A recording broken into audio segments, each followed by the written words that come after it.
వికారాబాద్ జిల్లా కోట్పల్లి మండలం రాంపూరులో CC road పనులను ఘనంగా ప్రారంభించారు. ముఖ్య అతిథిగా బీజేపీ వికారాబాద్ నియోజకవర్గ కోఆర్డినేటర్ దిశా కమిటీ మెంబర్ వడ్లనందు హాజరయ్యారు. కేంద్రంలోని బీజేపీ ప్రభుత్వం ద్వారా ఉపాధి హామీ నిధులతో గ్రామాల్లో అభివృద్ధి కొనసాగుతుందని ఆయన అన్నారు. కోట్పల్లిలో జరుగుతున్న సీసీ రోడ్డు, సైడ్ డ్రైన్ లాంటి పనులకు కేంద్ర ప్రభుత్వం ఎంపీ కొండా విశ్వేశ్వరరెడ్డి నేతృత్వంలో జరుగుతున్నాయని తెలిపారు.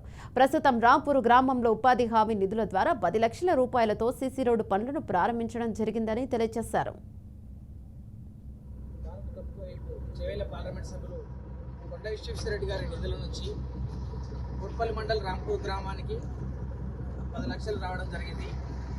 ఈ విధంగా కేంద్ర ప్రభుత్వ నిధులు కొండా విశ్వేశ్వరరెడ్డి గారికి ఈ రాంపూర్ గ్రామం తరఫున ప్రత్యేకంగా తెలియజేస్తున్నాం. మన వికారాబాద్ నియోజకవర్గానికి ఆయన నిధుల నుంచి 4.5 కోట్లు మన వికారాబాద్ నియోజకవర్గానికి ఇవ్వడం చాలా సంతోషం.